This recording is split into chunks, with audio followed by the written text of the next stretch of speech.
I didn't expect to fall in love with sculpture as much as I did while creating that mask. Yeah. And between the sculpture, the mold making, the casting, the painting, I mean, this is something I've never done before. And it felt so right.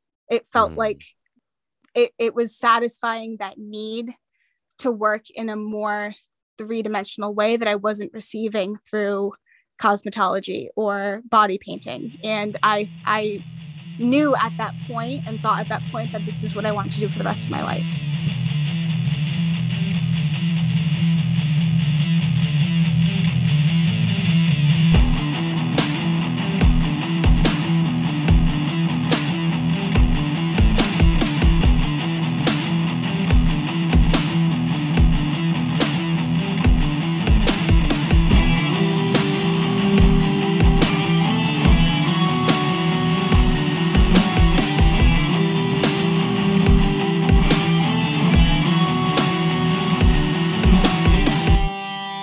Hello, humans. This is Shane Izykowski, your host of the Drawing from Experience podcast. This is episode number 125, first episode of the new year and the new season, season 5. Welcome. Thank you guys so much for sticking with me here. I have, of course, some really exciting announcements that some of you may know about. The main reason we are here today is to introduce our new co-host, Stefania Medeiros, and we have this amazing conversation about her art journey and how it led to here. And I'm really, really excited to share her story with you here and introduce you guys to this new voice that's going to be on the podcast. And I'm super stoked because she comes from the art world, of course, but different aspects of the art world, coming from the special effects and makeup world, and also owning her shop in Rhode Island, which is called Asteria, and also being an instructor at RISD in Rhode Island. So we get into all of that in the interview, but before we actually get into that, I just wanted to, again, thank you guys for sticking with me. I know it's been a while since my last episode. I just kind of needed to take some time off and kind of reassess how I was doing things here in this space, in the podcasting space. And part of that, of course, was searching for a co-host, because I just kind of felt like I needed a little bit more balance in this and a little bit more accountability on my end. And just trying to have another voice in here that can kind of balance things a little bit better. So I am really excited with Stefania being the new co-host, and I had a bunch of people who interviewed for it. I had some amazing conversations, so thank you. If you were one of those people or you were considering it, thank you so much for believing in the podcast and believing in me and taking it this far. And I'm really excited to see where this goes. Stefania and I have had a lot of conversations around the future of the podcast and what we're going to do with it. So, of course, I am always looking to the future and trying to think of some new ideas and new things. So this is very exciting. And we have some great guests lined up and some great ideas for the future of the entire thing. So thank you guys again for sticking with me. So here's my interview with your new co-host, the new voice you will be listening to on this podcast. This is my interview with Stefania Medeiros. Do you consider yourself introverted? Absolutely. I am a fake extrovert. I have trained myself to learn how to communicate with people more openly. So you're an extroverted. Okay, so you're an extroverted introvert. Yes. Have you ever taken a personality test? I am the. Yes, I remember this. It is the. Hold on, I remember this. I want to say it's the ENFP. No way. Chaotic. Yeah. I'm an ENFP. No way. It's the campaigner? Campaigner, yeah. That's Are you me. fucking serious? Yes. Perfect. That is Okay. so funny. Oh Yeah. my gosh. And I loved the write-up for the campaigner because it felt so accurate. And I'm not huge on astrology or Mm. I understand it, but when it comes to like personality types, I feel like that really does ring true to my Yeah. personality. Yeah. Yeah. I felt like it was pretty accurate for me. What was funny was over the pandemic, I was like, I feel a lot more introverted. And before, when I took the test, I was 86% extroverted. Okay. When I took it after the pandemic and I was feeling like a little more introverted, I was 91% extroverted. Then I became more extroverted. And I'm not sure if that means I was just yearning for more connection and extroversion, but it changed not in the way that I thought it did. So it's pretty weird. It's interesting now that I'm thinking about it because it's like my personality type classifies me as extroverted. And I feel like it's the Briggs-Myers test, right? Yeah, Um, I Myers-Briggs. think I Myers-Briggs. Mhm. And when I answered the questions, I felt as though I was answering them pretty accurately, but I truly do not feel like an extrovert. What? Yeah. Do you know what percentage you were? I Because can't remember. because it's possible. So one of my exes was like 51% introverted. But that means she was 49% extroverted. So it's like Yep. really, really close Yeah. on that. So do you, after you have a like an interaction or something, do you need like recharge time? Mm, Absolutely. okay. Yeah. I feel as though like when I'm out, I'm excited to be out. I'm excited to be around people. I'm excited to talk to people.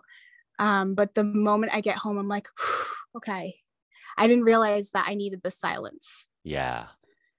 Yeah, for sure. Yeah, that's complete introvert trait. And then my other thing too is like when I'm home, it's hard to pull me out of the house if I do not need to leave. Hmm. I am an absolute homebody. Like I will stay home. I go as far as ordering my groceries sometimes. Like that is how much I love being home. I spend a lot of my time outside of the house. So when I'm home, it's almost like I'm just glued. Like I'm just glued to Yeah. my house and I do not want to leave. Yeah. I really like ordering my groceries out. It's actually really great because going to the grocery store sometimes is such a pain in the ass. And having somebody else do your shopping for you is pretty great. Yeah, I Honestly. feel like I feel like for me it's mostly the laziness factor that Mhm. encourages me to go grocery shopping, but it also too in the last like couple of years I've been trying to avoid being out in public spaces for obvious reasons. So I use that as fuel to stay home and not have to physically shop myself. Right. I mean, that's what like every artist I know was saying during the pandemic. They're like, actually, this is pretty great because I don't have to go anywhere. I don't have to talk to anybody. I can sit Mm-hmm. around and make art at home for once. And for me, I don't know. I don't know anybody else. Nobody else that I talked to was like had the difficulty like I think I was having, which was like I crave social interaction with people. So I was having like a really hard time. I'm still like kind of having a hard time, because of that, because I'm normally, just very extroverted. But like every artist that I know is like, this is the best time ever, minus people dying. But you know, but just Yeah. being home and everything, and being an introvert was pretty great for most people, most artists and creatives that I know. So Yeah, it's definitely being home, having the responsibility to stay home and to not be out and about. I think it fuels that introverted side of me because like as I mentioned before, once I'm home, I like to be home. So I think that with the pandemic, it has definitely encouraged me to not want to be out a lot more. And now I have to retrain myself to learn how to be more social after not being as social for the past 2 years now, is it? yeah. So it's definitely, I feel as though it's put a new burden on me to learn how to like Integrate yourself into reacclimate. society. Yeah, Yeah, like reacclimate I have into like felt this being way. out and social. Yeah. Yeah, for sure. And again, like I'm a very social person. But pre-pandemic, I was a very social person. And then during the pandemic, our social interactions are so much different because we're doing a lot of this, video interaction.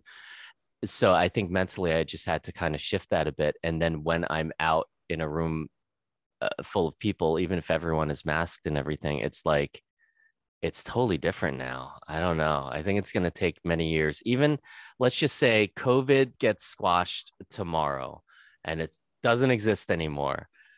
Going back into the world and everything, and the world, like, quote, returning back to normal, I think it's still going to take a couple of years, you Yeah. know? Yeah, So, I know for sure it's going to take me a few years to learn yeah. how to be comfortable being out again. I mean, even when with RISD, because I'm teaching at RISD right now. And before, obviously, pre-pandemic, we were teaching on campus. And once the pandemic kind of took over and we had to learn how to teach online, I was asked, hey, do you want to return to campus for summer this year, or would you like to stay online? And me being the introvert I am, like, oh, like if I have the opportunity to stay home, I think I'm gonna continue teaching online if that doesn't change a whole lot. But it's definitely, I really feel for students and anyone, in school or teaching right now, because Yeah. it's shifted everything tremendously. And there are pros and cons. I mean, like I was saying with RISD, we've had to learn how to restructure our programs and our courses to accommodate an online platform, and we've done that, and that never existed before, and now we can reach students from across the globe, but Yeah. we're not giving students that one-on-one experience Totally. in a classroom setting. That's the experience with learning that I like really need. I need hands-on stuff. I need somebody to show me how it's done, what their expectations of like the quality or how I do it. And then I just need to sit there and fuck it up for a little while, and until I start getting it right, and it needs to click, it. So on video, I don't know how students are doing it. I'm sure years from now there's going to be studies of like students that grew up during this time and were learning really Mhm. important fundamentals of things, and then like how that's different in their learning process, you know? Right. And if with RISD, or with the courses in particular I'm teaching with RISD, it's art, which I believe does deserve a more tactile physical experience in the Oh classroom. But I yeah. can't imagine what students who need that visual or like interpersonal connection with a teacher with math or chemistry, whatever it is, how they're managing this online, because there are, for students who do need to learn in different ways, you're now limited to what you can receive through a computer screen. Yeah. You're not experiencing that student to student interaction or a teacher to student interaction. You're now experiencing student to teacher through Zoom Yeah. interaction, which is completely different. And I can say from a standpoint of teaching art online, it does, there's an entire, I don't know how to explain this, there's a level of connection that you lose through not being able to work with the student in person. So I Yeah. really, really feel for students and teachers who have had to navigate through this. So are your students then, are they given like a supply list, and they're responsible for getting that and then playing with it at home? Yes. So originally we would build the supply kits and the supply list before a class starts at RISD, and we'd supply that on campus for students. So what would happen is, as they register for a course, they go to the RISD store and they pick up the kit that is necessary for that Oh, class. okay. So now we have to guide students into finding the materials they need for this course. And Wow.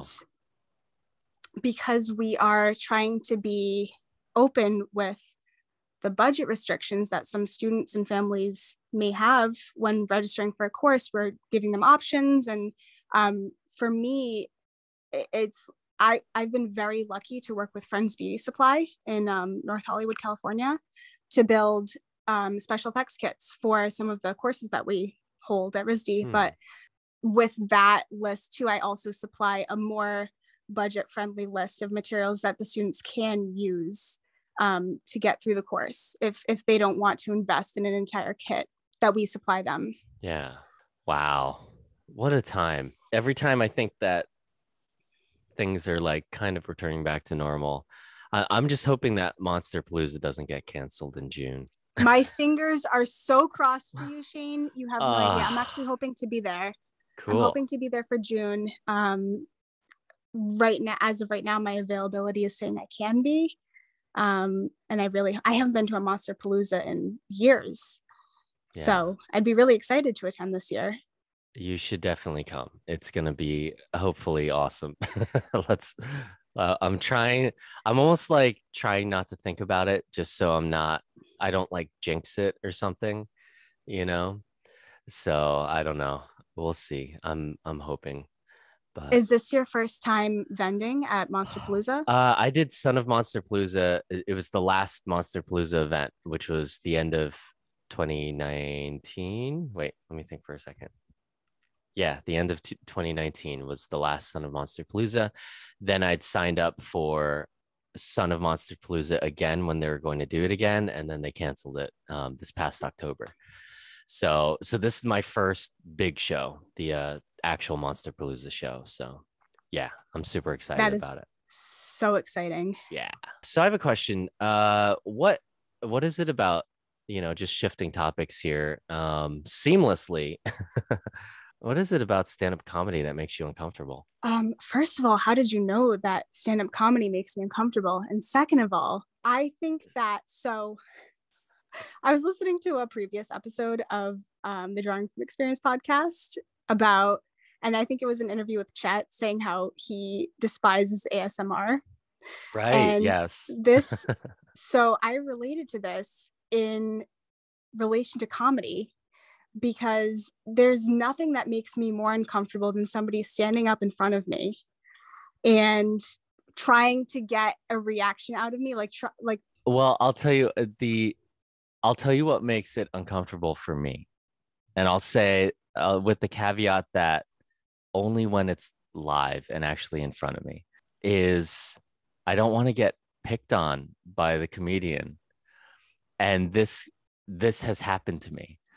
So I'm already traumatized from the experience. And I kind of like, if I'm going to go see a show or something, I want to see the show. I don't want to get picked on during it. So okay, that's valid. I think that's for me. Yeah, that's the only reason. I think that what does it for me with stand-up comedy is knowing that someone is standing up and waiting for me to laugh at them and expecting me to laugh at them. And I don't know if that's at the forefront of my mind when I'm watching them, like cracking jokes or like doing their skit. And no hate for anyone in comedy. If you're a comedian, I love you. Keep doing what you do. I am not your target audience, but I think for me, it's the forced comedy, the forced act of like trying to make the people laugh in front of you. And I know that's a very it's a very bizarre thing. I think I know what you mean. Yeah, no, I think I know what you mean. But so the reason I'm asking you this question is because I do actually love stand-up comedy. And I listen to some podcasts and things where they really dissect the comedy world. And so I get to hear comedians talk about this weird thing that they do. And they also agree that it's weird. It is weird. Like they're coming up with jokes to make people laugh. And it sounds like simple or something, but it's actually like a really complex. I'm not like defending comedy or anything like that, because if you like it, you like it. Comedy. You don't like it, you don't like it. It's not a big deal. I Um, want to love comedy, Shane. yeah. I wish I could love comedy. I Yeah. want to laugh. Yeah. I just, there's something about like, let me pencil this in, let me pencil this scenario in where I should be laughing. I Yeah. actually have a lot of respect. Like when it comes to comedy, I don't hate I don't think I hate comedy as a Yeah. whole. I think that the act of watching somebody perform is what makes me uncomfortable. And I will also say, I'd like to throw out there that I'm also a person who does not like to dance. Like Oh. dancing makes me uncomfortable unless Oh, I have, wow. yeah. So I don't know if it's maybe a mental thing on my part Hmm. where it's like I can't allow myself to just I think for most immerse people who myself. don't like to dance, I think it's a mental thing. So for comedy, I'm sure this is a reflection on me as a person. But it's, I don't, maybe I just don't feel comfortable laughing because I know Oh, I'm supposed to be laughing. let's go deeper here. Do you have you had any moments in your life of being like shamed or feeling bad for loudly laughing? I don't think so. Okay. Um, I wouldn't say that my laugh is particularly like loud or dramatic or anything. I have no idea why I have such an issue with laughing in public. Like, Wow. and Okay. it's funny because it's like if you ask any one of my friends, like I'm cracking jokes left and right. You know, Mm. I in most cases I can't be serious. It, so it, I truly don't understand why stand-up comedy I is such an issue to me. Well, I found it an interesting fact about you. And see, this is what happens when you put facts about you on the internet. Yes, Now we're doing a deep I think dive I into do your remember. psyche. Yes, and honestly, please, because I would love to understand myself why I don't like comedy. I want to love comedy. But Yeah. for whatever reason, and it's funny because I was just scrolling through Netflix with my partner yesterday, and he was like, "Oh, I guess we'll just skip the comedy section because you hate comedy."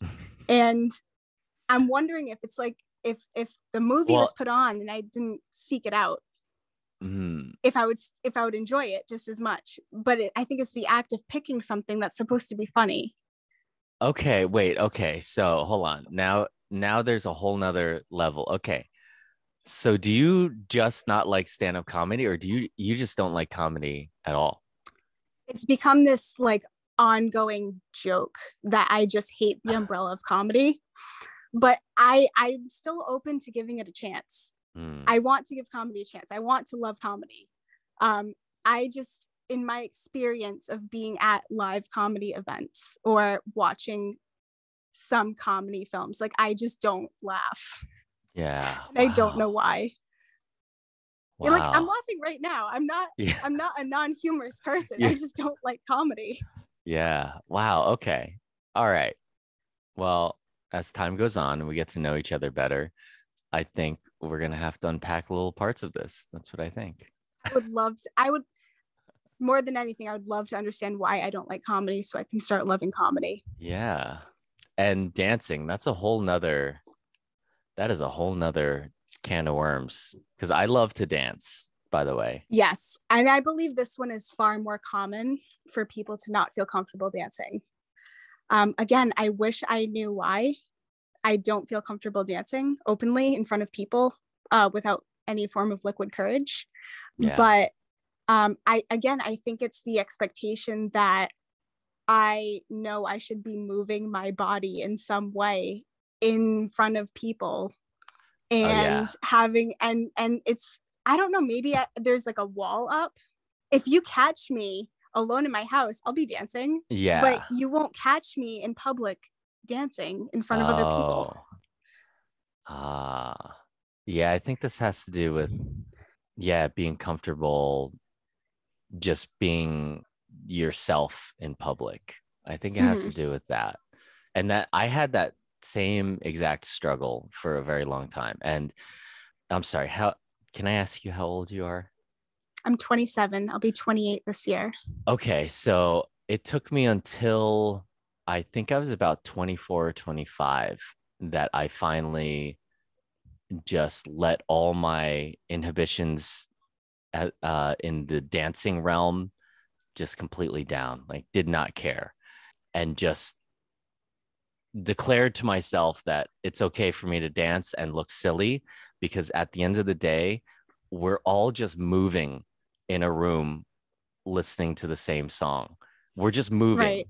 like we're wiggling around. It is weird. It's Right. a weird thing. And I'm like, I don't know if this is a thing only humans do. Do animals dance is my question. Yes, they do. Do they? There are some species of birds and arachnids, I believe, Well, they that have like mating demonstrate. dances, right? Yeah, but you know what? If you tie it back to like the socio-evolution of humans, like don't we dance for that reason as well?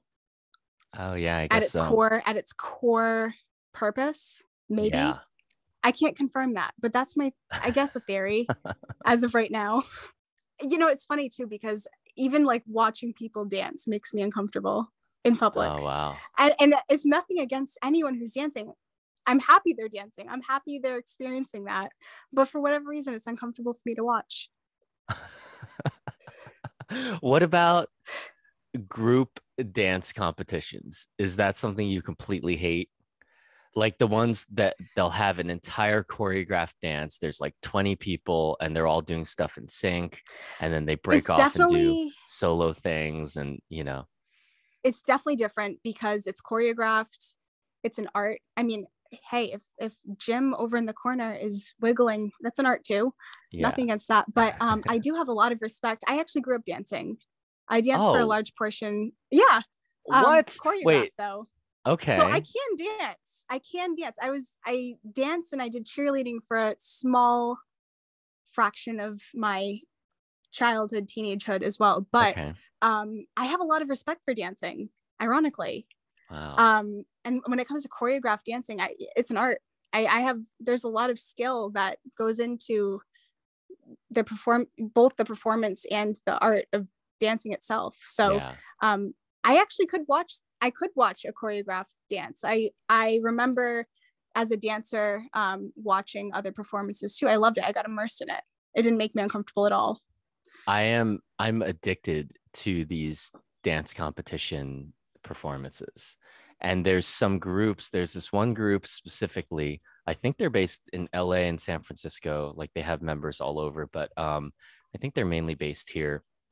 They're called the Academy of Villains, Okay. and look them up because it is incredible. I mean, the way that they, my whole thing, like the reason why I respect all these different things like dancing or comedy or something is because it is a realm that I cannot completely wrap my head around. I feel like these people have been dancing their whole lives, or they've been doing comedy their whole lives. So like there's no way I could enter that arena. Maybe dancing if I really put my mind to it, but they're masters at their craft. And this is the part, this is why I enjoy it, because I'm just like, my jaw's like on the floor because I'm thinking about how they constructed this entire thing. And I'm amazed by it. So even the thing with comedy is that it seems like a very simple thing. And depending on what Mm-hmm. their style is, sometimes people just do one liners. Sometimes people have this, they tell stories, they tell some kind of like autobiographical story. Sometimes people just have these, sometimes people do songs, like they have whatever it is that their stand-up routine is something they've thought about, they've crafted, they've decided what the timing is going to be like, and sometimes it hits and sometimes it's a complete disaster. And every single comic has talked about that, how they're just like, I bombed, I did it was horrible, I wanted to quit that night, so this is why I enjoy it, is because like Mm-hmm. I feel like the people that are really good at these things, I'm like, there's no way I could ever do it. So like I respect it in that way. Yes, and I agree with everything you're saying. I do have a respect for the craft. Yeah. I wish that as a viewer I could experience it and receive it in the way that they'd want me to. And I wish I could, I really wish I could, just change that little thing. But I absolutely agree with you when you say that it is an art in its own way. Yeah. There's timing, there's tone, there's delivery, there's the energy that you bring, which is a totally unspoken element that like you're bringing to that audience. There's confidence, you know. Yeah. And if I were to ever attend a comedy show in the near future, I don't want that comedian knowing that I probably won't laugh. I would be there in support. You're like their nightmare audience member. But I would the never girl who want to won't do laugh. anything. Yeah. But I would never want to do anything to mess up their craft, you know? Right. And that's where the respect is there. I have so much respect for anyone who does anything performance related, because it takes so much courage and there's so much science to that craft that goes into it that we as viewers don't see and understand, but it goes into that delivery. And I do feel that way with comedy, and I really, really wish that I would just laugh. I just can't. Wow. Okay. Well, we're gonna need to unpack this over time, I think, Stefania. But so that was a weird introduction to who you are a little bit, but here we are. Normally I would be introducing you right at the beginning of the interview, but I kind of like getting to know you a little better. Stefania Medeiros. Am I pronouncing that correctly? Yes. My first name is Stefania. Medeiros. So I say Medeiros. A lot of people say Medeiros. It can go either way. I'm not offended by either. So whichever one is more comfortable. What heritage is that from? My last name is Portuguese. My first name is Polish. Oh, okay. Gotcha. So you are a freelance hair and makeup and special effects artist for film and television. You also do airbrush, and you're a special effects and makeup instructor at RISD, Rhode Island School of Design, and also the owner of Asteria, which is a brick and mortar shop in Rhode Island, in Cumberland, Rhode Island. Yes, Cumberland, correct? Rhode Island. Yep. Yeah, and also the new co-host of the Drawing from Experience podcast. Woo! So thank you and welcome. And I'm like super stoked to have you be a part of this weird journey. And but I just wanted to have this like introductory episode of who you are, what you bring to the table, and then we can also talk about some of the exciting things that we've talked about that we have coming up. So welcome. Thank you. I am so excited to be here. I'm so honored that you've chosen me as your co-host, and I just can't wait. Can't wait for the season. Yeah. Oh my God. Me neither. This is going to be awesome. So let's get into more about you as an artist and what your journey has been like. Were you somebody who like doodled a lot when you were a kid? I'm assuming not, but that's just an assumption. I have no idea. You are absolutely correct. It's funny because I was asked recently what my first art experience was and when that could have been. And my original answer to that was, I guess, when I started cosmetology school when I was 18. But after answering that question and thinking back, I think that there were some moments in high school when I got really, really interested in art and drawing, and I kind of brushed it off. I didn't think twice about it. And growing up, I had never been opened up to that world, and I wasn't really put in front of the resources and didn't have the drive on my own to pursue that. So it wasn't until after I was, in cosmetology school and I had the freedom to explore a little bit when I discovered I really fell in love with a lot of different things that involve painting and sculpting and shape and form and color and all of the things that I had brushed off so early on. So where'd you actually go to cosmetology school? I went to Tony and Guy Hairdressing Academy in Cranston, Rhode Island. And growing up, I will say, at the age of 14, I decided I wanted to be a hairdresser.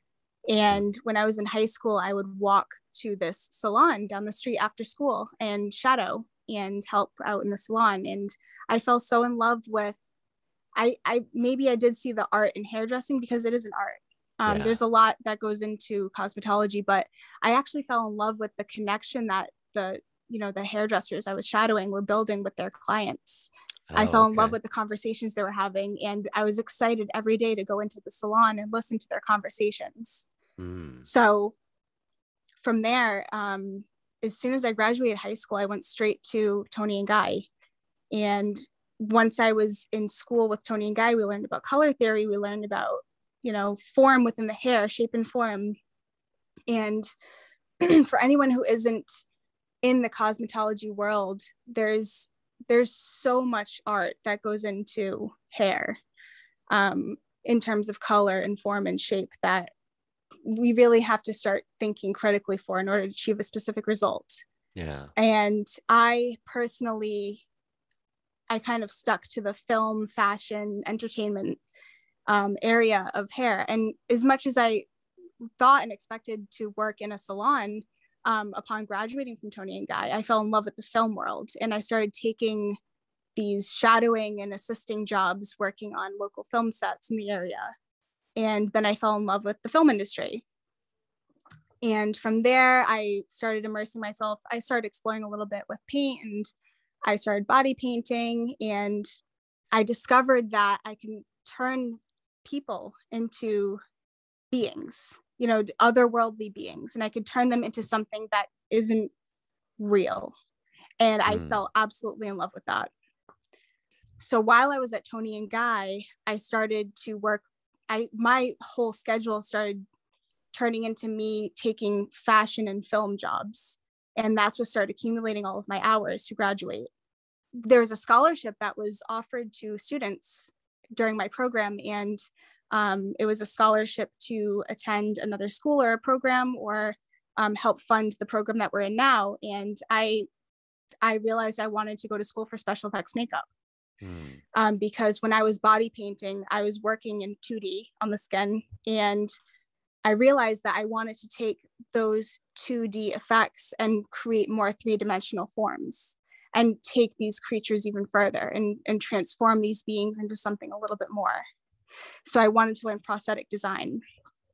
And I ended up getting the scholarship, and I went to makeup designery in California. And from there, I learned prosthetic design, creature design, and that's when I started getting into sculpture. Cool. So let me ask you then, where did the love for like these monsters or aliens or things that you sculpt now, where did that come from then? I mean, you're That telling is me a you were great like a question. cheerleader, you Right. didn't, yeah, you like kind of like had these art experiences in high school and stuff, but not much. And so like, where did that come from? That's a great question. So growing up, I always had this fascination with horror. And I think that it was just I was interested in all things dark. So I gravitated to horror films at the time, not thinking that I wanted to work in film or create any characters for horror, but I just loved watching horror films. I don't know if and this could be a whole like psych evaluation too. It's like, why do I love watching horror films? But there's something about the experience of watching a horror film, and whether it's the aesthetic or, whatever it is that the viewer receives, I loved that dark element to it. And that was one of my favorite things, is watching horror movies when I was little. And I think that once I started to grasp the body painting a little bit more, I was able to take those dark elements that I loved so much in horror and apply them to what I was creating on people. Yeah. Yeah, I mean, that'll do it. I think body painting is an incredible art, and I've done a little bit of it, but whenever I'm painting people or something, it always has to do with either I'm making a zombie or something like that with prosthetics. So it's been more on the special effects side of things than just straight up body painting. Coincidentally, I'm in a show that just got postponed to March. That is like during the event itself and the opening, there's all this live body painting that's happening, which is pretty cool. So, That's um, fantastic. yeah, I really love the art behind that and everything. And I've seen some people do some really incredible things. So, Mm-hmm. but yeah, I was curious about that because it seemed like I couldn't exactly figure out where your style kind of came from, and while you were going to special effects school, were you studying certain artists, or did you learn, was there a shift then when you learned about different special effects artists and what they did and everything? I saw a piece of yours that was, it looked like a Predator inspired kind of mask or something. So, what was it during special effects school that shaped some of that as well? There was definitely a major shift once I was in school for special effects. Growing up watching horror films, I didn't pay as much attention to who was creating what, how things were made. I just didn't have that connection, wasn't there. I enjoyed the horror films for what they were. But once I started attending special effects makeup school, I started understanding more of the artists that have contributed to this art. I started learning about Rick Baker, Tom Savini. I started studying other artists like Stan Winston. None of this, I wasn't familiar with any of this until I went to school for creature design and special effects makeup. And I started to learn and understand and appreciate more of the work that goes into prosthetics and makeup design. And it broadened my horizon exponentially into what the possibilities are with special effects makeup, and how these effects have come to life over time. Yeah. And Predator was one of the creatures that I fell in love with growing up as a kid. And it was like, what, for my final project, I'm gonna take a stab at sculpting this Predator mask. And I didn't expect to fall in love with sculpture as much as I did while creating that mask. Yeah. And between the sculpture, the mold making, the casting, the painting, I mean, this is something I've never done before. And it felt so right. It felt like it was satisfying that need to work in a more three-dimensional way that I wasn't receiving through cosmetology or body painting. And I knew at that point and thought at that point that this is what I want to do for the rest of my life. Creative Conquest. Lakota F. Meyer says, finished 2 painting series, officially finished my first book, and am getting ready to start the publishing process, and spent some time sculpting with my kids. It was a good week. Lakota, that's awesome. Thank you so much for sharing with us. Publishing your first book is no joke, so good luck with that entire process. Francis Bird says, submitted proposals for an art prize and an artist residency, as well as a juried show. Cleaned up my social media and started updating my webpage. Working on several new portrait concepts and ready to start painting soon. Looking forward to the podcast. Thank you, Francis. Thanks always for sharing with us what you're actually up to, and I love seeing your work out there. So thank you so much for sharing. Maggie Fedorov says, I've been pushing myself out of my comfort zone a lot lately in an attempt to try to grow faster, but realized what I'm really doing is just exhausting myself and making enjoying art harder than it needs to be. In light of that, I took a step back yesterday and made something that just felt good. Found the critter bones in my yard and had the idea to upcycle the florals from my wedding to complete this piece. Still a functional record player as well. Maggie is referring to this image that she shared with us in the Creative Conquest thread, and it's this really cool piece of artwork that she put together on top of this record player, which is super cool. I love like functional art like that. So thank you guys so much for sharing your creative conquests. If you are interested in sharing your creative conquests with us, you can find us on Facebook as the Drawing from Experience Creative Community. Now back to the show. Wow. See, it's crazy when that shift happens, when you finally are doing the thing and you're just like, I've never done this before, but it's totally right. I love that so much, and I've had plenty of those kinds of moments in my life, and some of them have panned out and some of them haven't, at this point. But it's interesting, to think about some of these special effects guys that we know, now being in that world and enjoying films and understanding that was these are people who kind of aren't in the limelight. Like they're not like the actors on screen, they're a name on the screen. And then like once you start actually, you see a film like Friday the 13th, and then you're like, oh, well, this is like the kills in this movie were like incredible. I wonder who actually Right. did them. And you're like, oh, Tom Savini. And then you go down the rabbit hole. You're like, oh, I wonder what else this person has worked on. And then Yep. you start finding all this other stuff. And you're like, oh, it turns out that these are like special effects gurus, that have changed the face of that industry, and Stan Winston. I mean, it's incredible, like the contributions that these people have made in films that the general public kind of like doesn't know who Tom Savini is. A lot of them don't know who Stan Winston is, so it's like they've made these huge contributions to things that we know, and a lot of people don't know who they are, which I think for some people, I think that's okay. Like some people just don't want to be in the limelight. Like there are back of house people who enjoy being in the back of house. They don't want to be, on camera and stuff like that, so Right. yeah. So I think I will say, I wish that I worked in special effects makeup in the 80s. Oh my God, I know, right? And because to have what I loved about working in film was having to problem solve.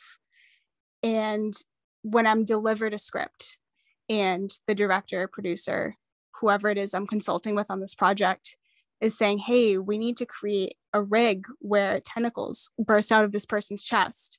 I love problem solving and figuring out how we're going to make that happen. And I feel as though during, at a way earlier time than now, and I would assume maybe around like the 80s, that's my guess, when prosthetic design and creature design and fabrication really, like material knowledge and use of materials really started to evolve. And those techniques and those materials were being created and formed, which, built the foundation that we have now as special effects makeup artists. I believe it was the 40s for The Wizard of Oz when foam latex was created. Okay.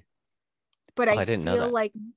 I feel like most of the exciting like prosthetic stuff was kind of invented and evolved around the 80s. And I wish that I was, and I think that also lends to the fact that everything was done practically then. Now we're in a whole other ballpark of working both with digital, working hand in hand with practical effects, which has its own evolution visually. But I think that what my point is, I wish that I had been around earlier on to be able to problem solve and design those, the materials and the effects that we have, that we have now today. Because today I feel like everything's been created. The materials that we need have been like recreated and remanufactured over and over again. But I wish that I had worked in special effects at an earlier time to figure out innovate some of those to things. Innovate those materials. Yeah, I think that's a common thread for all artists, is that we're creative problem solvers. When there's we're posed a problem, whether that's like a team of people coming to you as an expert and saying like, we need tentacles to burst out of a chest, or if it's on your canvas, you're like, how do I get this lighting to look the way that I want it to? And that's the problem that they're solving, so I think it is a common thing for artists to be like these really creative problem solvers, where you're just making it work regardless of what you have, whether it's a very small independent film budget or the shittiest brushes you got from like the corner store or something, and you're like, these brushes don't exactly work, but I'm gonna fucking make them work. I love that. Yeah, totally. And I think that the point I was making when I say that I wish that I had been working in special effects, I feel as though the peak was, when it comes to practical effects, the peak was earlier on. I think I became bored with all of the answers already being in existence for every problem. There's a material that will solve any problem, and there's an application that will, everything's been kind of invented and created. And I feel like I got bored with the application of special effects working in film full time, which is why I stepped kind of outside of the world of makeup and started my own thing with a retail store. So do you think that there's still room though in the film world? And I know that like you're saying, like a lot of things have already been done and things have been done to death, like the same looking kind of characters over and over. But do you think there is room for some of that innovation still? Do you think there are people out here still doing things that are innovative, or if all the good ideas have already been beaten out of humanity? So personally, I think that one of the greatest like newer innovations were Tinsley transfers, like Prozade transfers on the skin. I think that was one of the new like prosthetic forms of application. So Prozade transfers are transfers that are either made from Bondo or Prozade, and they work as a prosthetic, but they're actually made of adhesive. So the adhesive Prozade is actually what makes up the transfers. And they look very similar to silicone on the skin, but since they're adhesive, they apply to the skin and they blend a lot more easily than silicone. And I feel like Prozade transfers are like a godsend. Thank you, Christian Tinsley, for that. But I think that is like the newest innovation that I'm aware of that has actually saved my life as a makeup artist. Wow. Yeah, I was not aware. Again, like most of my special effects background was just like gluing stuff to myself when I was little, and then that kind of like I learned more about it when I worked at Frazetta's Costumes, and I had this wall of prosthetics that I was also supposed to be selling, but I had at my disposal. I could buy anything I wanted at the time, and so I learned a lot more about it then. And that's when I picked up, I had one of the Tom Savini makeup books and everything. But I had grown up on monster movies, on like Universal monsters and stuff like that. And I had this conversation with Chet a while ago, but he grew up, he came up at a time when, like you're talking about, like that time, that peak time for special effects. He was coming up at that time when things were really being innovated. And you said it perfectly, the innovation. I think that is the element that I felt like there was a hole in. I feel like I got into the special effects world when the hole was closing up. It's like everything is now, not that I think that there's a revival of practical effects, but I think that the room for innovation in prosthetic design and character design and creature design, it was at its peak earlier on than when I got into the game. Yeah. And I felt as though I was playing through the motions of a handbook that was already written for me. Yeah. Well, that's what's so remarkable about that time. And like this conversation I was having with Chet was about how, back then when they were making Frankenstein, the Wolfman and things like that, they didn't have anything, so they're just making things up as they go, trying to make it work and everything. And that's why as a kid, I was like astounded by that, because I was just like, I think I even understood it back then that like they're working with nothing and they're coming out with these like very iconic designs, which are like simple by today's standards. You think about some of the creatures that are designed today and they're so complex, but these are things that have like withstood the test of time, so obviously there's something amazing about them, about those designs and everything. So I'm like really astounded by creature design in general, which is why I want to ask you about this, because I think I love watching, like I've seen some behind the scenes things where they're like, well, the creatures from this film, the designers for the creatures went to an aquarium and studied stingrays and squids or something, and like saw how their behavior was and how that would be translated to this monster that'd be in like the depths of this sea or something like that. I love that stuff. I think it's so cool because I've never really been able to kind of develop that skill of like being able to design like a creature like that. And I think I played around when I was a kid, like just with drawing weird creatures and stuff, but I never had any like formal training with that. So whenever I got to see that kind of like behind the scenes stuff, I was always like really astounded by these people who seemed like effortless at it. But you know, again, they're going to aquariums and like sitting there and sketching and trying to figure things out, and like what the creature's face would look like, or why its eyes were on the side of its head or the top of its head or whatever it is, you know. And I think that's really really cool stuff about the design world in general. So it's amazing. I mean, there's such a language involved with creature design, and I think that as a foundation, it's like creating those familiarities within, you know, animals and plants and nature and anything that we can recognize as people in our world. We attach those things to these creatures, and in some way or another, it's, you know, there's something that we recognize with these creatures, which is why we feel that familiarity, you know, without it being something that truly does exist in this world. And I think that's the incredible thing about creature design, is having that room to play around with reality and take elements from, let's say, like a fish in an aquarium, or even, you know, something a little bit less organic, like a skyscraper. You know, these are things we recognize, but we can apply them to something that doesn't exist. And we have the freedom and the room to create whatever we want using those elements. yeah, that is so cool. So are you working on any film projects right now that you can I talk am.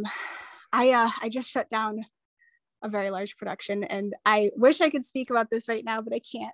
I had to quarantine for the last week. I was about to start my first day on a project, and unfortunately we had to postpone that. But I do have another project in the works, and it's looking like it'll be creature design heavy, and I'm very excited to learn more about that. I find that the creature design films are few and far between. And when I have the freedom to truly design what I want to design, or have the freedom to work as naturally as I would, like in my own element, it's not, and this is another reason why I love film, but I didn't want to pursue it full time, is I wanted the freedom to create what I want and not have the restrictions of, you know, there being requirements for what a creature needed to look like on camera. Going back to, like, you know, projects, I think the last project where I had full freedom to create a creature design in whatever way I'd want it to look was probably about 4 years ago. Wow. And that was for an orc mask. Yeah. So, and that's the other reason why I kind of stepped out of the film world, is I felt as though I was on a hamster wheel of taking direction and looking for work and making sure that I was booked 24/7. I spent so much time making sure I was busy and staying busy that I lost that sense of creative freedom. And I really wanted to fix that before I was kind of like pigeonholed into the film world forever. I still do work in full-time, you know, in the film industry, as you know, right now, but it's not my full-time job. And I'm making sure that I'm keeping like my, you know, my feet planted on the ground in a direction where I can work, you know, freely and create what it is I want to create, without having the restriction of, you know, oh, you can't do this, we only have this budget, or I'm, you know, being asked to create something that isn't natural for you or your style of work. That's the part of working in film that I think kind of wore away at my optimism, not like wanting to do it full time.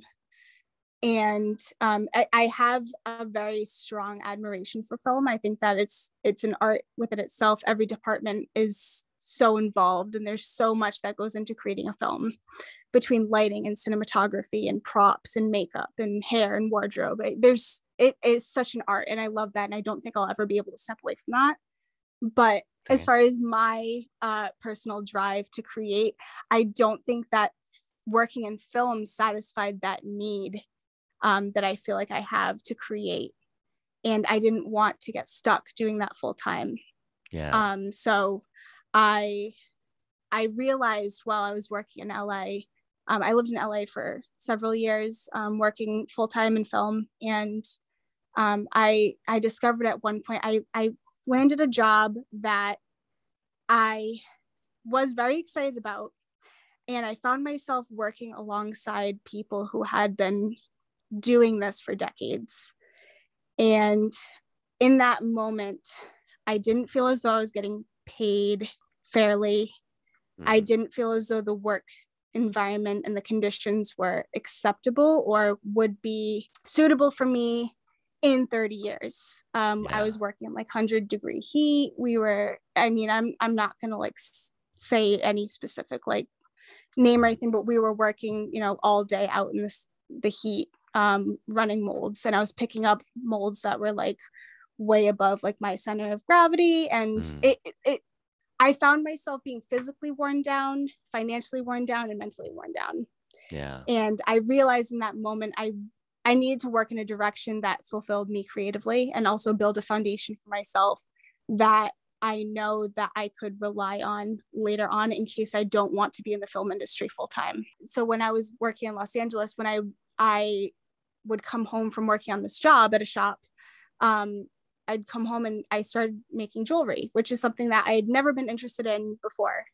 But I found myself interested in like manipulating the metals and creating these different forms and shapes. And I was making jewelry every day when I got home. And I don't know if it was some sort of escape from like the work that I was doing in that moment, because while I was working at that shop, I was also working a commission of creating a mask for another production company. And it was just so overwhelming mentally and physically that I felt like I needed something else, but it needed to be something that had nothing to do with film.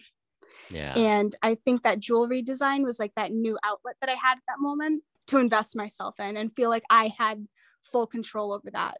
And I could, I can create what I want. It's not under some time restriction or budget restriction. And I don't have to answer to anybody. And that's what I did. That's when I came home from working every day. I would go home and I'd design jewelry, and I fell in love with that. And from there, I created an Etsy shop. I was like, okay, well, and money wasn't at the forefront of my mind at that time. It was really just a creative outlet. It was really just a way for me to step out of my reality in that moment, create something different, and find that sense of comfort that I guess I was missing. Yeah. Because I found comfort in creating something new. And I loved the challenge of when I originally got into jewelry design, I became interested in wire wrapping and metalsmithing and soldering. And that was such a new world to me that it felt like a challenge to learn something new. And that's why I also felt like I was on a hamster wheel working at that shop, just like doing the same thing over and over again every single day. And there was no room for that innovation. And I am driven by learning something new. Yeah. So I think that's why I was so interested in learning jewelry at the time. Did you also feel any of the bias in the special effects industry, being that it is such a male-dominated industry? Yes and no. So I will say, as a female working in a male-dominated field, I have experienced situations that in no way I would find acceptable in a workplace. However, I will say that there are more people working in that field who see women as equal and treat them as such. So I will say that working in a male-dominated field, I definitely was aware of it while actively working in it, but I didn't feel as though I was being knocked down or pushed down on a daily basis because of that. I was surrounded by fantastic people. And that doesn't mean that there weren't some, bad ones in the bunch. There always are, but I will say in general, I felt uplifted in the environments I was in. Well, that's good to hear. Yeah. So you started working in jewelry, and you were doing that for a while. This eventually led to RISD, correct? In some weird way, yes. Yeah. So so I started my Etsy shop while I was still living in LA. This was around 2017. And at that time, again, it was just an outlet for me to make a little extra money on the side. I didn't want jewelry to be a career. It was just a fun little hobby. It stuck a little bit. So my Etsy shop, so in 2017, I moved back home from Los Angeles, and it was to pursue business and building a retail store. And it wasn't necessarily for my Etsy shop, but again, I wanted to pursue something that was had a stronger foundation than what I was doing currently, which was just working freelance in film. And again, I know that there are plenty of people who work full-time in film and freelance full-time, and you can absolutely make that work, but it wasn't right for me. Because I didn't want to spend my life looking for work or making sure I had work the next week or the next month or the next year. So I was driven to build something that had a little bit more foundation so that I can do film freely, and not feel as though I have like the restraint of needing it for security. So I moved back home to open up my retail store. And my goal was to not open it as soon as I did. But an opportunity was put in front of me. There was a storefront available on a road in the hometown I was from. And it was for a reasonable price. And I was like, you know what? I'm just going to do it. I'm just going to open the store. And it wasn't my goal to open the store for several years, but what I wanted to create was a place for me to grow my body of work and create a space for other artists to house their body of work that I felt is a more suitable environment than what you'd see in your typical boutique or gift store. For those of you who aren't familiar with Asteria, it has a slightly darker aesthetic than what you'd see in a typical boutique or gift store. And I didn't feel as though there were a lot of places that would house like the type of work that I wanted to display. And I wanted to create a place moving forward that felt as though it could be a home to the work that I create, you know, with the darker aesthetic, with creature design. And I also wanted to create a space for other artists as well, because I know that there are plenty of dark artists out there. I know that there are plenty of artists who create darker bodies of work, and they wouldn't fit into your typical store and as far as the gallery world is concerned, I'm not as immersed in that world, but I will say from like a retail standpoint and for what I was trying to build, there wasn't as strong of a presence, especially where I am in Rhode Island, for the type of work that I wanted to display, and for, you know, creating a place for artists who also want to display that type of work. Yeah. No, I totally agree. And I think that creating Asteria is a huge step. Number one, you know, is creating a retail brick and mortar shop for people to come and buy that work is huge. This is, you know, when I talk to artists about their journeys and their paths, it's kind of always this way. If at all you feel like any of it is totally random or weird or anything like that, it is, you know, and and also a lot of artists have this kind of journey that is like, it feels like it's all over the place, or it feels disjointed, but like this is the journey. Like it's kind of like it's meant to be this way, I think. Like in my experience, you know. Absolutely. And so your original question was, how does this connect to RISD? Yeah. And what you just said, it kind of embodies this whole connection to like RISD and my work and special effects perfectly. So when I was building my store, I needed work. I needed a job. I had a cosmetology license, so I continued doing hair, and I started working at a Supercuts, just to get, you know, to save up as much as I can for this store, so that I can invest in it as much as I can. And I took every job I could. I mean, aside from doing hair, I was taking every freelance job. I was making jewelry for people. I was still running my Etsy shop. I was doing everything I could to save up to invest. And while I was working at the Supercuts, I went to a seminar, and it was a hair cutting seminar. And there was a model. When I say model, I mean like someone came in like off the street to have a haircut demonstrated on them. And the gentleman who was in the chair for the person who was demonstrating the seminar was an employee at RISD. Mm. And at the time, because I was so in love with jewelry and jewelry design, of course, I wanted to learn more about it. So I took a metalsmithing class at RISD.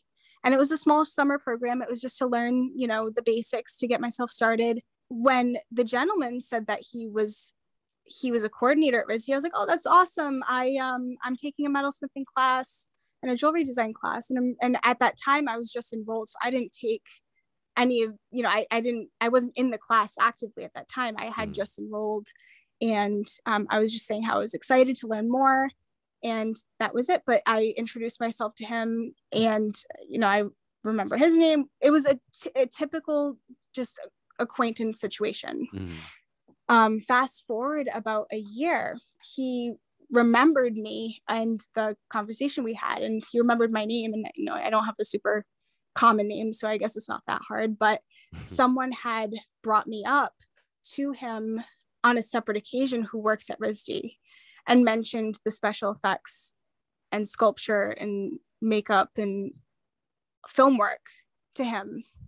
And he was like, wait a second, I think I met her at a hair cutting seminar a year ago. So he emailed me and asked me if I'd be interested in teaching a special effects makeup course.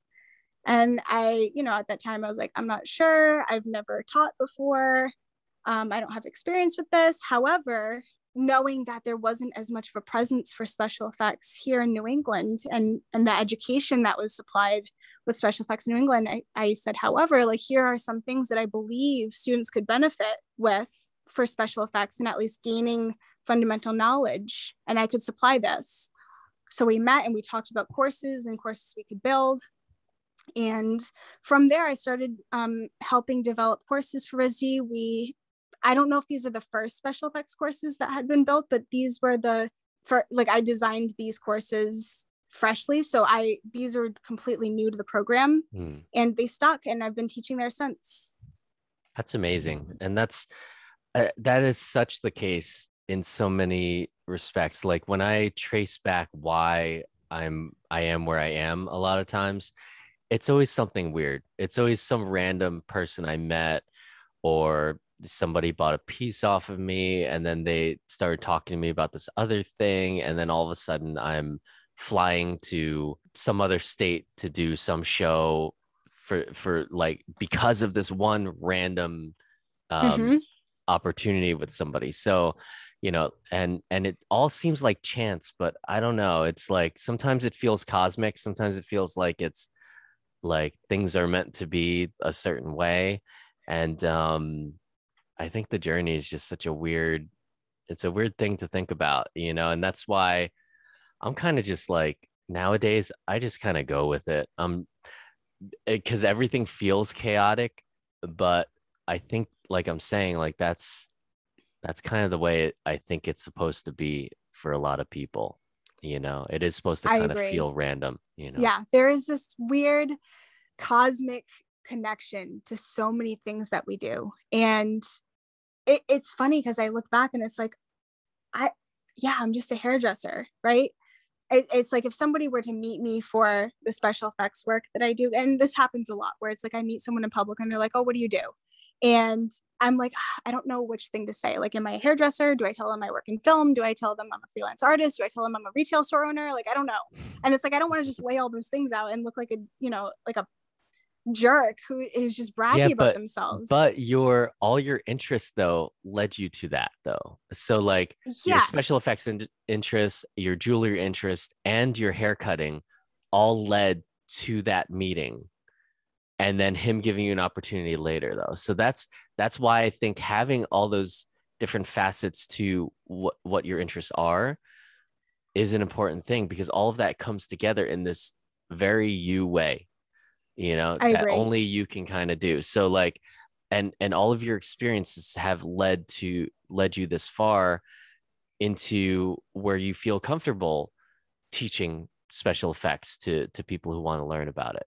So a few other things I want to talk to you about was the fact that you have synesthesia, and I wanted to talk about what version of that you have. This has come up on the podcast before when I've talked to Chet, and his form of synesthesia is names have flavors, which is, I mean, he says it all the time. It's like the most ridiculous, Yeah, it's like funny party trick. gastrolexical or something like Yeah. that. Yeah, I know what Yeah. you're talking about. Mhm. So synesthesia. So this is a weird one for me because this is not something I've had like actively at the top of my mind my entire life. I only discovered somewhat recently within the last couple of years that this was a thing. And to this day, I still don't believe that other people don't see shape and color when they hear sound. So it almost goes hand in hand with my perception. So it is hard for me to kind of dissect that and explain how that's a phenomenon that I experience. And know that like other people may not be experiencing that. So I realized like maybe a couple of years ago when I was reading an article or something with a painter and how they were painting their synesthesia. And it was for a song. And I was like, oh, that's cool. I knew that because it was written in an article, it was a unique thing. But then I asked my partner, I was like, hey, do you just out of, because he's a musician and, you know, he works in music. So it's like, this is a great opportunity for me to be like, hey, do you experience like colors and shapes and stuff when you hear music and when you play music? And does it change and alter the way that you write music? And he's like, no. And you're I like, was like, okay. What do you mean? Because I just don't, I feel like I'm in denial and I just don't want to believe that people don't see color when they hear sound. And I'm not just saying, and I feel like most people who talk about synesthesia, because after I started realizing this was not a normal thing, I started looking into it more, and people mostly refer to like music. And for me, I mean, if I think to like when and how and where I see color and shape when I'm listening to sound, it's not just music, it's with everything. It's and I noticed earlier on, like when I was little, I'd hear a loud noise and I would see like a shooting form. And this probably sounds crazy, but it's like this shooting point. Like, so like if I hear a loud crash next to me, there's a form that I see in my line of vision. And it's not a hallucination. It's more so like a filter that you'd put in front of a camera lens. You see it, but it's not, you know, it's not there, but it accommodates your vision, if that makes sense.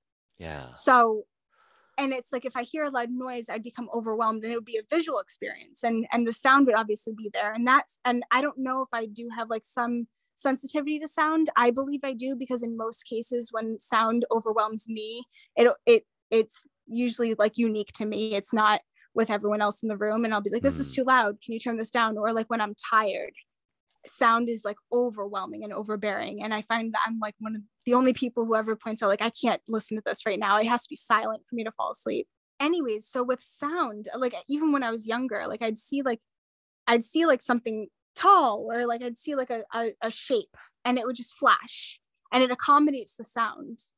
And now I'm like thinking back, and it's like, okay, wait, people don't see this, people don't experience this.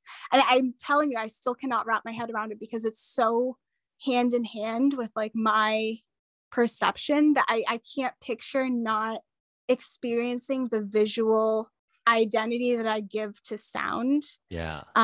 It's almost you like can't imagine any other way.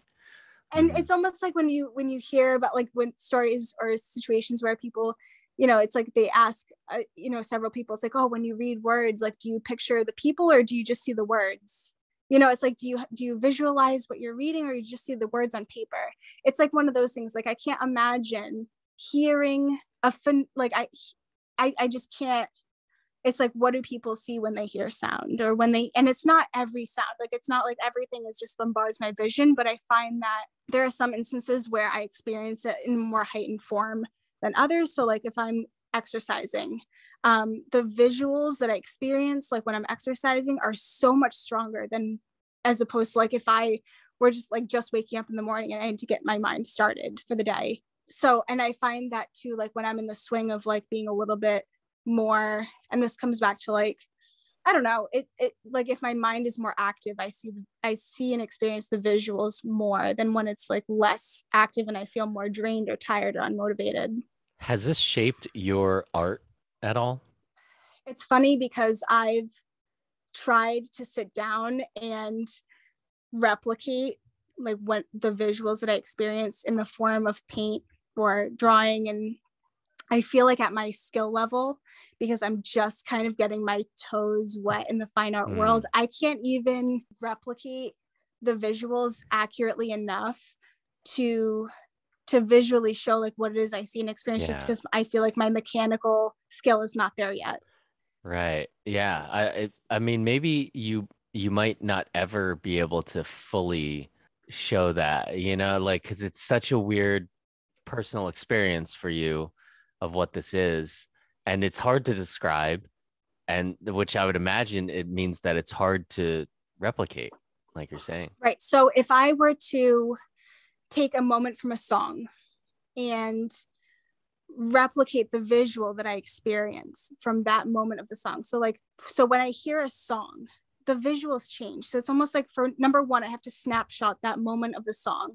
And then I have to look at it as reference in a weird way. So I have to and I tried this. I had a friend who was like, can you try painting this song? I was like, I'm going to try to take a moment from the song and paint it. And I had to keep rewinding it and playing it, rewinding it and playing it. It's almost like you're looking at reference that doesn't exist, number one. So it's almost like you have to record mentally what you just saw and think, okay, I just saw this and I'm going to draw this or paint this or whatever.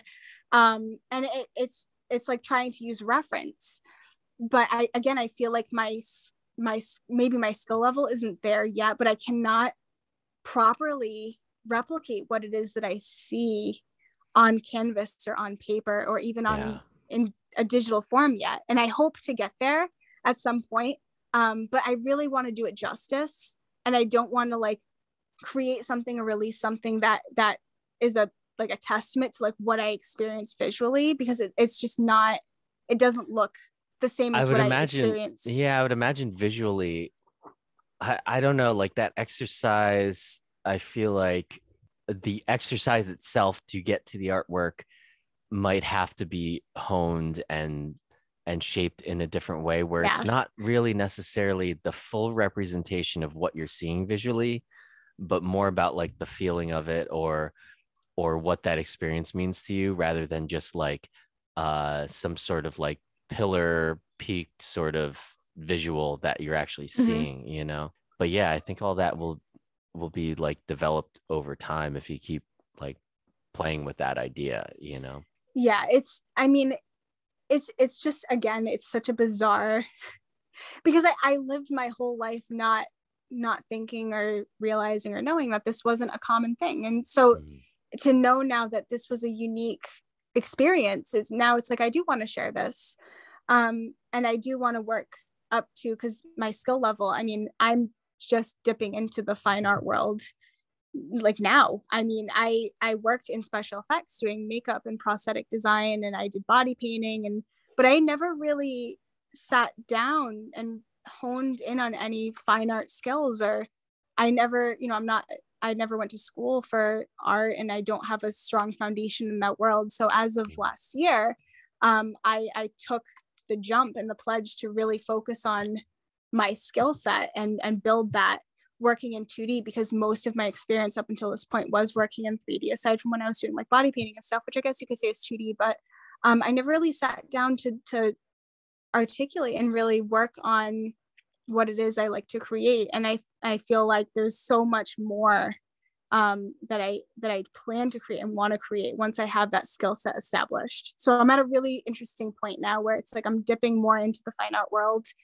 and experiencing and learning and growing, but I'm so early into it that I just don't have the skill set to do a lot of the things I want to do right now. Yeah. Well, the exciting part about this time in your life is that now people, our audience, is going to be able to hear about the future of your creative process and where you're going, because now that you've agreed to being the co-host on the podcast here, hopefully people will get a little more of an insight as to where you're going as well. And maybe this will also help shape, your future in the creative world too. So I'm super stoked to have you on board here. And just to kind of wrap things up here, let's talk a little bit about the future of this podcast and why you're here and why I open things up to the public to try to find a co-host. There were, just so people know, there were 6 people who interviewed for the position or who applied for the position. And so I ended up doing all these interviews with people. And I was like, I had such a good time doing the actual interviews with people, because I was able to give everyone kind of like some behind the scenes sort of look into what I've always wanted to do with the podcast, and some of the hurdles as far as like me just being the sole proprietor of the podcast, trying to get it into a different realm and try to raise it up all these different levels, but having it be very difficult to just do by myself. So opening things up to the public and trying to get somebody else on board, then you entered and you have all this kind of like energy and ideas and things, and also like different perspective, obviously, than I have being in the fine art world myself. And then you coming from all these different backgrounds, and being an instructor at RISD is amazing. And then also having this like brick and mortar retail shop is a really good perspective for people to hear from. So I'm really excited to have you on board, and we have some really cool things planned. I don't know how much we want to actually reveal, just in case things don't happen or they happen in a different way. But this can go two ways. Yeah. You can either say it, and then we have to hold ourselves accountable to making sure it happens. Yes. Or you could say it and nobody remembers anyways, and we all forget about it, and then it doesn't happen and it's fine. Yeah. But yeah, feel free to share whatever you like. I think what the main thing that our audience would want to hear about is the consistency. This is the part for me that as far as accountability goes, this is the part for me that is probably the most difficult, because running a podcast is difficult because it's a lot of energy. It's a lot of time. So I'm hoping that having another person where I'm like, that I have to kind of answer to, even though it's like, it's not like either one of us is the boss here, but just the idea that I have another person now to be like, we have to do this interview, we got to put out another episode, all those things, instead of just in my own head trying to get myself to do it. So I'm really excited to have another person to be able to do that with. And, I'm super stoked about your career so far and where you're headed, and, to share, both of our journeys with the audience too, I think is really great. Yeah, I totally understand now why you've chosen me. You chose me because I'm a teacher. I'm going to give you assignments. I'm going to hold you accountable for it. And then you're going to have a report card at the end of the semester. Oh, shit. I get it now. No. But no, I think something that we both have in common too, without sharing too much about what we have planned for the podcast, is something that really shifted things for me was the first time I got to interact with a student. And without sharing too much, I realized that a really important part of my life will be working with students and working with people to help elevate themselves and elevate their career. And that is what drives me more to this day. And I'm looking forward to, what that brings for us with the podcast. But I will say that like one of the driving forces behind too, like why I love this podcast so much and appreciate and respect this podcast so much, is because you do this on a regular basis. You elevate people, you lend important advice to people, you connect with people. And more than anything, it's like, we want to find that companionship. And I'm excited to be on board for so many reasons, but that is one of the biggest reasons why I respect and adore and admire this podcast. And I'm honored to be here. And I'm so excited for what we have planned. That's awesome. Thank you so much for saying that. I really appreciate that. That's definitely the most gratifying part for me, is connecting with other people, helping to try to elevate different parts of the community and stuff like that. So thank you so much for agreeing to do this. And so for our listeners, how do people find you online? So I guess my main sources of social media are Instagram and Facebook. So on Instagram, it's just Stefania Medeiros _. It's STEFANIAMEDEIROS _. And then same thing on Facebook without the underscore, Stefania Medeiros. Cool. And you also have a YouTube channel, of which I went through and watched all of these makeup No, tutorials. I started a YouTube. Okay, so this is the fake extrovert in me. I started a YouTube channel and I realized I had to be in front of a camera to make these videos, and realized I dreaded being in front of the camera. So, it's ironic because now it's like we're on a podcast, so it's spoken. But again, I made my YouTube channel like not realizing that I'd be completely afraid of being in front of the camera. So I kind of stopped making videos. But yes, you can find me on YouTube as well. And I believe that, and it's been I haven't even logged into this channel for a while, but I think if you search my name, you will find it. I guess now I have to hold myself accountable to stay on top of that. But yes, I made a YouTube channel really and then I got scared. Yeah. And I was like, oh crap, I have to be on camera now. That's awkward. And I kind of bailed out from that. But, moving forward, I think being on the podcast is going to help me get out of my shell a little bit. And I believe that too, as time goes on and I become more comfortable and familiar with speaking, that will evolve and you'll see a different side of me. And in turn, hopefully maybe on camera too, I can be a little less shy and afraid to speak and be myself. This is exposure therapy. You can use this as exposure therapy if you'd like. Yeah. And then also you do have a Patreon as well. I do have a Patreon, and I believe my link is patreon.com/Stefania Medeiros. No other That's characters, correct. spaces, underscores, anything. Yes. Yes. So I started my Patreon last year, 2021. Crazy that's already 2022, but I started last year. I wanted to start getting into as I mentioned, I wanted to dip my toes into the fine art world a little bit more, and I challenged myself to make a monthly print every month for subscribers. So depending on which tier you select, you can choose either the tip jar tier or the collector or VIP tier, and you will receive monthly prints, and they're exclusive to Patreon subscribers only. So these prints will never be available to the public. If you are interested in that, please check it out. If not, thanks anyways. Yeah, and you have a lot of content on there. I checked it out. Without subscribing to it, you can only see so much. But it looked like you have a lot of posts on there and everything. So I try to stay on top of it. Yeah. Yeah. And there's a lot more to be expected and a lot more coming for the future as well. Now that I have, now that it's a new year and I have my, more of my priorities in line with what I want to do creatively, there's more time for me to dedicate to Patreon. So I'm really excited for what's to come in Patreon as well. Yeah.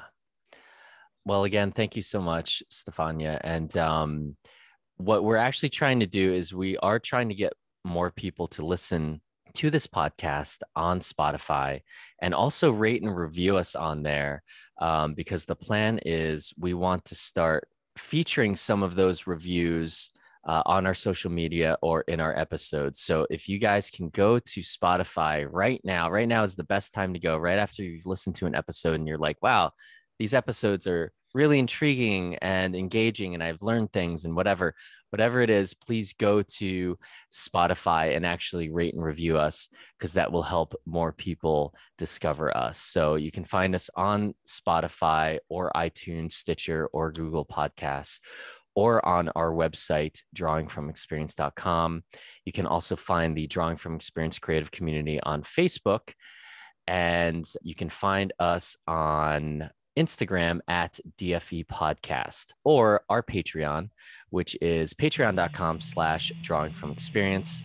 And then you can also find my personal art on ShaneIzykowski.com or patreon.com/ShaneIzykowski, or on Instagram or Facebook at Shane Izykowski Artist. Thank you again, Stefania, for this introductory episode. I hope people learned all kinds of things about you. I learned some things about you, and I'm super excited about season 5 of the podcast here. I'm so excited, Shane. Thank you so much for taking me on board. Thank you. I will talk to you next week. Yes.